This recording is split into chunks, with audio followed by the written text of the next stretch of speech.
আগেরবার ওই পিসটার মতো হয়েছিল এরকম না? পিস 4টে করে হয়েছিল। একটা ফল 400। 400। আজ গাছ থেকে ড্রাগনগুলো হারভেস্টিং করে নেবো, কারণ বৃষ্টি হওয়ার কারণে ছোট ছোট অনেক নতুন নতুন ফুল আসছে। আর সঠিক সময় গাছ থেকে ফল হারভেস্টিং করলে গাছে ফলনের মাত্রাও বেড়ে যায়। চলো দেখতে থাকো কতগুলো ফল আমরা হারভেস্টিং করি গাছ থেকে।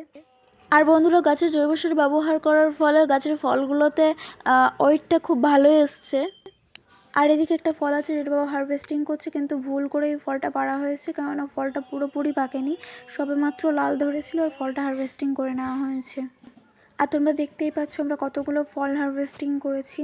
এখানে 5টা ফল রাখা আছে, একটা ফলের সাইজ দেখো কত বড় করে এসছে। আর আমরা এই ফলগুলোর ওয়েটও করিয়েছিলাম। এই ফলগুলোর ওয়েট দাঁড়িয়েছে এক একটা 400 450 করে, এক একটা ফলের ওয়েট দাঁড়িয়েছে। সব ফলগুলো একসাথে প্রায় 1 কিলোরও বেশি হয়ে গিয়েছিল, অনেক বেশি হয়ে গেছিল। একটু এরকম লাল হয়েছে তুমি ফেলে দিয়েছিলে। এর গা কিন্তু শক্ত আছে, এটা একটু কাঁচা আছে, এটা রেখে খাবে।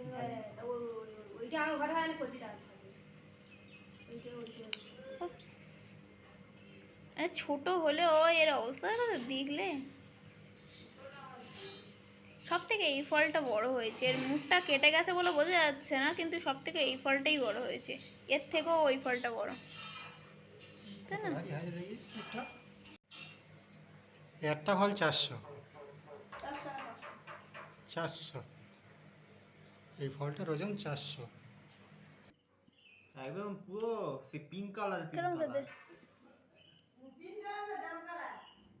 তুই একই ব্যাপার, কালো জিনিস।